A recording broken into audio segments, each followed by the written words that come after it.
this year I made a new to me resolution. I am going to do my best to consume popular art as it debuts, because I am like the opposite of an early adopter.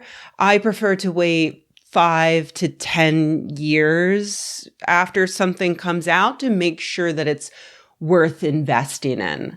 For instance, a few weeks ago, I finally started Fargo, the TV show, not the film. I'm not that far behind.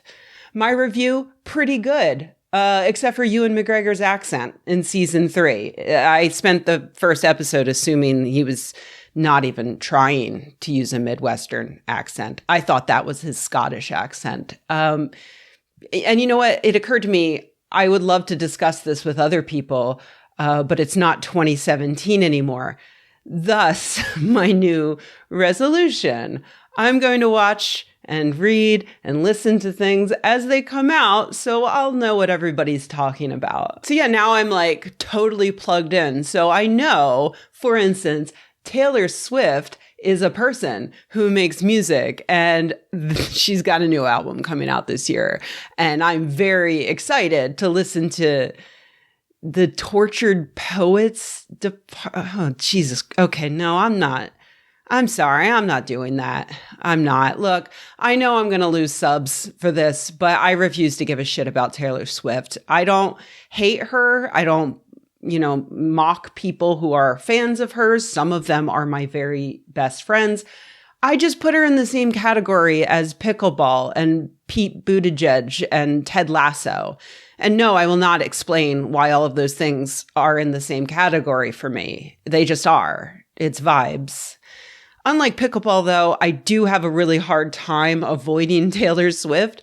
This was already getting more and more difficult due to our, overwhelming monoculture, but it became truly impossible a few months ago when Swift started dating Travis Kelce, the incredibly talented tight end for the Kansas City Chiefs. I've mentioned in the past, I enjoy watching football, even though blah, blah, blah, concussions, blah, blah, blah, corporate greed, blah, blah, blah, players arrested for domestic violence, etc. I can't help it. It's a beautiful game. I like watching the game. So suddenly, every Chiefs game, there would be occasional shots of Taylor Swift celebrating in the luxury boxes. And I would think, oh, that's sweet.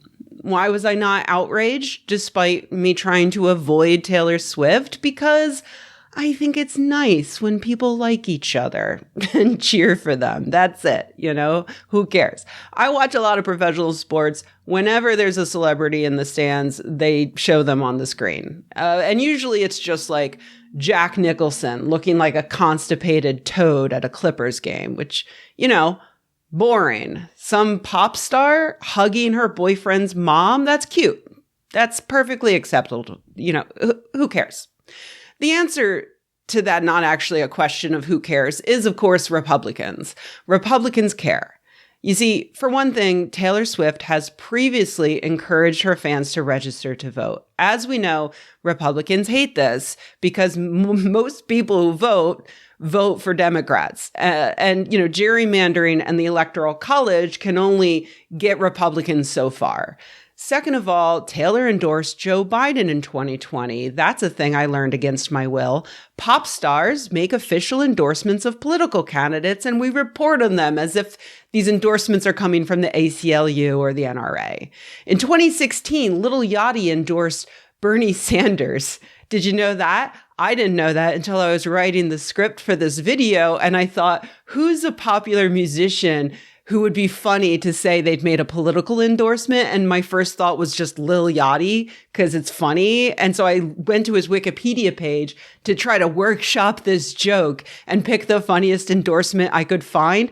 And then I scrolled down, and right there in the personal life section, it reads, in a 2016 interview for CNN, Yachty expressed support for Bernie Sanders in the 2016 presidential election and praised Sanders for his work during the civil rights movement. Like, that's our world today. I can't even make a joke about famous musicians endorsing presidential candidates because apparently they all already do it. Anyway, so yeah, Swift encouraged fans to register to vote, and she endorsed Biden. Oh, and one other thing, she's a woman. Republicans, and a lot of other people, to be honest, really fucking hate women. And they hate them even more when a woman gets multiple seconds of screen time in the middle of an event where they do not belong, like professional sports. According to someone at the New York Times with not enough on their to-do list, Taylor Swift has received less than 25 seconds of screen time per 3+ hour games. But unlike celebrities like Jack Nicholson appearing on the screen constantly throughout a basketball game and even storming onto the court like a demented grandpa angry that the UPS guy just ran over his flower bed while turning around, those shots of Taylor were simply unbearable because woman. All of this combines with the fact that conservatives, for many reasons, have politicized not dying from COVID-19. They continue to be very angry that scientists developed a safe and effective vaccine against COVID-19. And Travis Kelce was hired to promote people getting those shots.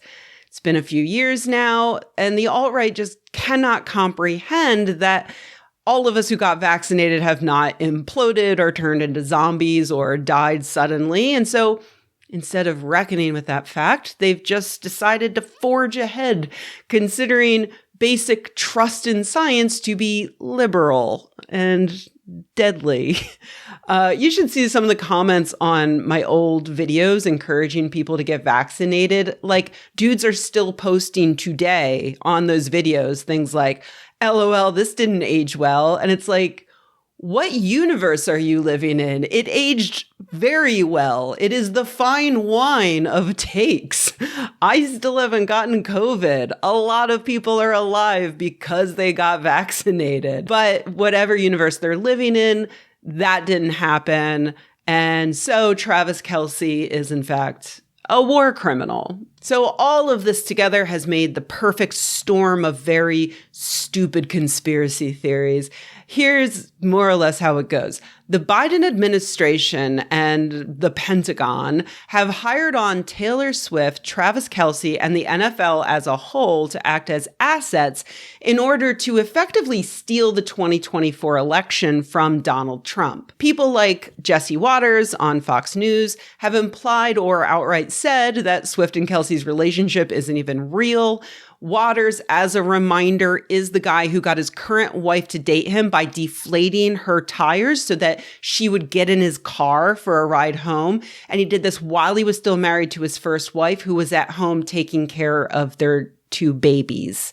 So if anything, the man knows true romance. Those same conservative conspiracy theorists have decided that this also means the NFL has fixed this season, and they are fixing the Super Bowl in favor of the Kansas City Chiefs, who have been to 3 of the past 4 Super Bowls and won 2 of them.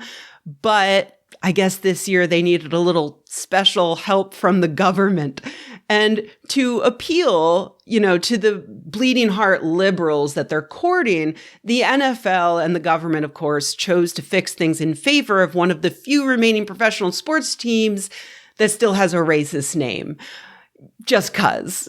And, so at the end of the game, when they win the Super Bowl, Travis Kelce will kneel down before all the cameras and propose to Taylor Swift, who will gleefully accept before removing her coat to reveal that she's actually wearing a sparkly leotard printed all over with the faces of Joe Biden. And she will announce, vote for Joe Biden. And then she'll peel off her skin and reveal that she's a lizard person, just like Alex Jones and David Icke always said.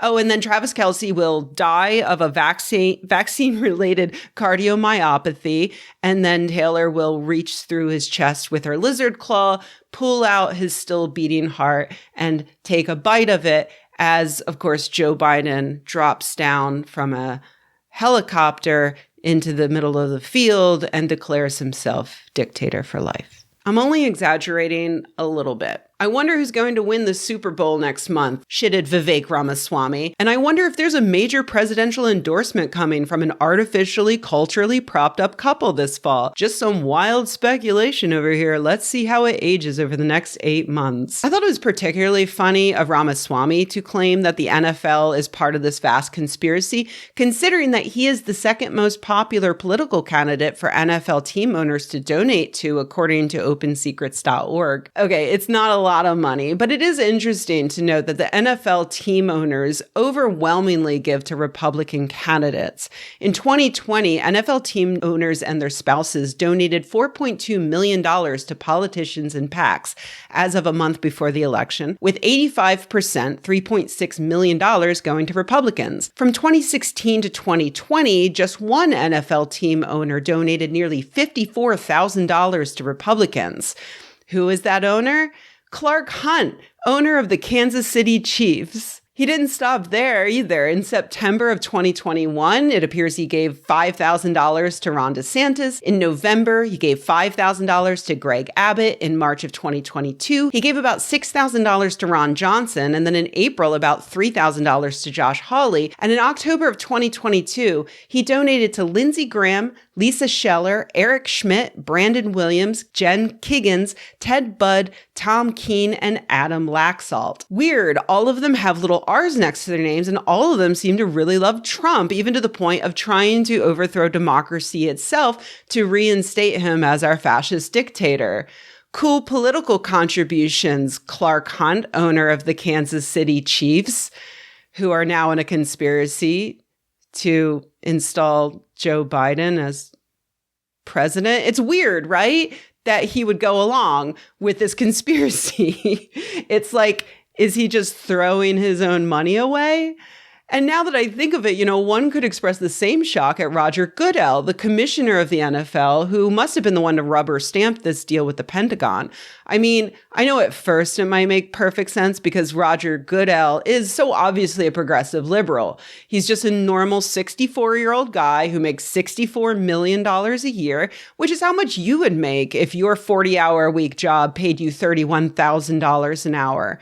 But some rich people are Democrats, so that doesn't mean much. He's still just a normal guy who happened to marry a Fox News host whose dad was the White House chief of staff for George H.W. Bush. But, Goodell's own dad was a famous Republican politician who did get pushed out of office for not being conservative enough. So that must have rubbed off on him, right? He's just a normal guy who set up a lobbying group that spends millions of dollars each year for access to Congress. And yes, they are biased towards Republicans, but not by much, and usually only during presidential election years, like this year is. But otherwise, they buy both our Republican and our Democrat representatives in order to push their agenda. So that's fair, isn't it?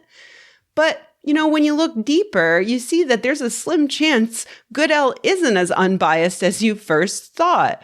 For instance, there was that time that despite all of the money that they were given by the NFL, Congress still wrote a report that found a long-standing pattern of attempts on the part of Goodell's organization to interfere with research on concussions. And there was that time in 2015 that Republican Congress critters invited Goodell to a week of meetings in order to have him advise them on their strategy for the upcoming election, a move mocked by this reporter for The Guardian, who emphasized that Hillary Clinton's win was a rumored inevitability. But none of these data points can fully debunk this otherwise bulletproof conspiracy theory being spread by actual elected politicians and media personnel with audiences in the millions.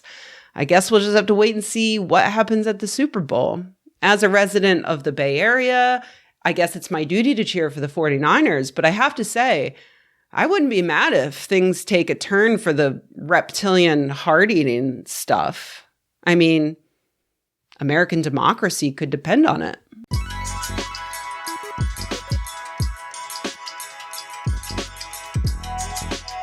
Hey everybody, thanks for watching. If you enjoyed this video, please give it a like. If you loved the video, please subscribe.